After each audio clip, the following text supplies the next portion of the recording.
시청자 여러분 안녕하십니까? 전 세계 교회와 선교지 소식 전해드리는 CGN월드뉴스 정은지입니다. 첫 번째 소식 CBN에서 보내온 소식부터 전해드립니다. 러시아가 벨라루스와 우크라이나 접경 지역에서 대규모 합동 군사훈련을 진행 중입니다. 러시아는 이번 훈련을 위해 첨단 무기를 동원했고 시베리아와 극동 지역에 있던 병력을 이동시켰습니다. 한편 미국 정부는 러시아의 우크라이나 침공이 임박했다고 경고하며 우크라이나 수도 키예프에 있는 대사관을 폐쇄하고 서부 지역 르비브로 이전한다는 계획을 밝혔습니다. 키예프에서 취재 중인 기자가 자세한 소식 전해드립니다. 우크라이나 현지에서 취재 중인 조지 토마스 기자는 현지 분위기를 전하며 급박하게 돌아가는 외부 상황과는 달리 놀라울 정도로 평온하다고 말했습니다. You walk the streets of Kyiv and, you'd be absolutely shocked to realize how normal things are in the capital city and not even realize that you have probably more than 130,000 Russian soldiers who have practically surrounded two-thirds of the country. But as I was talking to a number of folks here this morning as I arrived, they said, listen, George, you guys just showed up on the scene the last 2-3 weeks, last 2 months or so.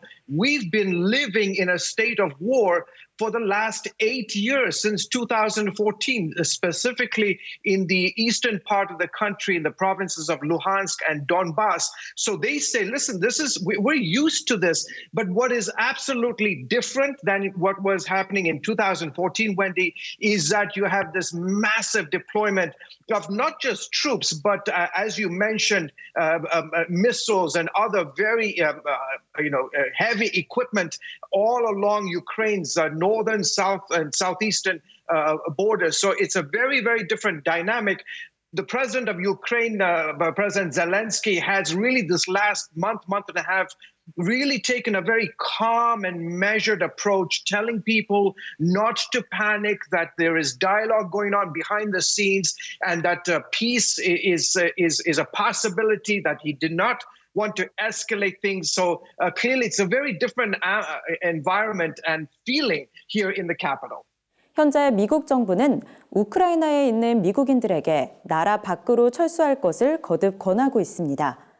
Yeah, I spoke in the last 24 hours since the U.S. Embassy in Ukraine released this alert for telling Americans not to come into the country, and those who are in the country, like myself, to get out. But those that I've spoken to are still taking a wait-and-see approach. What was alarming was President Biden's interview to NBC News that said that if the war did happen, that the U.S. would not bring in troops to rescue Americans. I mean, that's incredible. When was the last time we would leave American citizens in a country not to be able to rescue them? So that's very, very disconcerting for those that I've spoken to.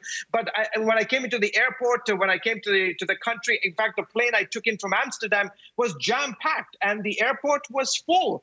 So again, the sort of sense of calm, but we don't know if it's the calm before the storm. 한편 블라디미르 푸틴 러시아 대통령이 베이징 동계올림픽이 끝날 때까지 기다린다는 관측도 있습니다. Well, there is, because, 8 years ago on February 20th, I was actually in Crimea when Russia annexed Crimea. The Olympic Games, the ceremony closes on February 20th, and the Russian-Belarus military exercises also end on February 20th. So that's definitely a date to keep an eye on.